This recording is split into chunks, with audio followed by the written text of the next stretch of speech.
Alright, welcome back to the blog on Wazobia Max, and it is time for our first story. Lil Kesh, not so little anymore. Oh my gosh, no, what has happened to him? Alright, so you might have heard, what? You have grow. I wasn't asking you. Oh, I thought you were looking for... So, you might have heard the news that one of Ybnl's biggest stars, Lil Kesh, has quit the label. Well, news came out earlier this week that the Shocky singer would no longer be under the Ybnl records directly, but would now be floating his own label called Yagi Records. Well, Olamide came forward, set records straight. He put up a post on Instagram saying that he signed a 2-year deal with Victor and Lil Kesh, and Lil Kesh will be releasing his record label under Ybnl management, and Victor too is also still working with the Ybnl management. What? Wow, you're not the first person to ask this question. He's the one that sang that song. Skibby that. Skibby that. Has that Ghana tune. And he thinks he's ready for a new record label. No. The whole idea is that Victor and Lil Kesh were signing the same. No, yeah, that's who's Victor. I don't know who he is. So now, let's carry on. Victor has no choice, but to move on. So anyways, as expected, a number of reactions have followed this announcement, and some people support the move, while others say it might just be the beginning of the end of his career. Do you think it's a good move or not? I think, like someone said, why do Nigerians think that after you become a musician, you had to own a record label? Let's look at our predecessors in terms of those who have conquered American music and the world. How many of them is Beyonce a record label owner?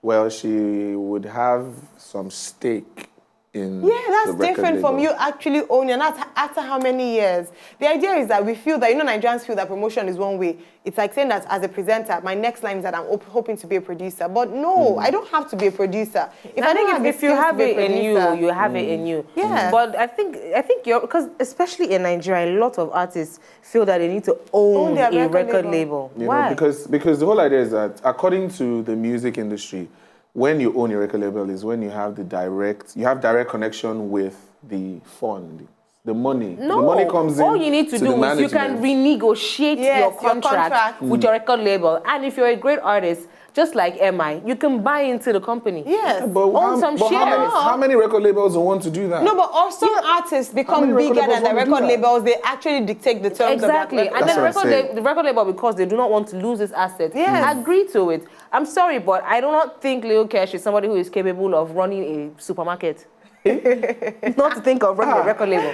It was actually the same thing people said when Wizkid had issue with EMA and he had to leave EMA. Well, wow. They were like, why do you think would Wizkid be able to run his own? Doing? So this Starboy that he has, who is under Starboy? It is not his fault that the artists are not good, but if you're a record label, if you're a record label, one of your responsibilities is you identify talents that will move. You don't just sign anybody up. You identify them, right? Uh-huh. Looking at like someone like Wizkid. Yes. Wizkid was raw talent. He's not a talent manager. Wizkid was raw talent. He was good. EME saw him and they brought him up, and he helped them make a lot of money. Abi? And he decided to move on to get his own, to do his own stuff. Why? And now, I don't fault you if you're opening a record label just because you need somewhere, an avenue to put your own music on that. That's fine. But don't bring other people into your mess. So I think if Lil Kesh wants to do this, if he wants to do, I could say I have a record label tomorrow, but I'm not going to sign anybody. Why? Because the record label is for me, because I don't have anywhere to put my music under, so I want to put it under my own company. But because I want to do it for myself, and I know I'm still trying to understand myself and the business, I'm not going to want to drag an unfortunate What if Lil Kesh already understands his business? There were a lot of people Skibo. Is that what he's going to be saying in meetings? Let me tell you something. A lot of people do not understand the difference between owning a record label and being a manager. There's a big difference. True. A lot of them, instead of saying, I want to be my own manager, they're like, I want to set up my own record label. Do you know what it means to set up your own record label? Actually, it's very easy. Marketing. Setting up a record label is easy in Nigeria.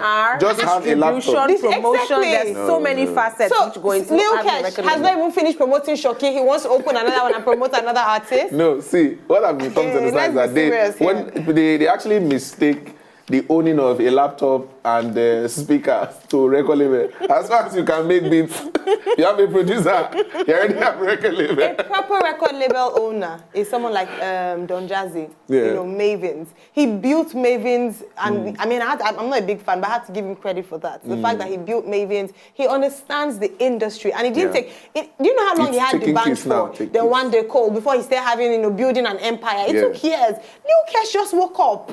As in literally, because you have 3 hit singles and then one album. And one, Do you think it's easy? 3 hit singles, one album? I think that it's high time record label owners start getting an MBA to understand how to manage a business. Auntie, why are you making life hard for yourself? MBA. What is it? Let us know what you think. Lil Kesh having his own record label, do you think it's a good move or not? Do you think he's capable of handling that responsibility? Hit us up on Twitter at WMax_the blog.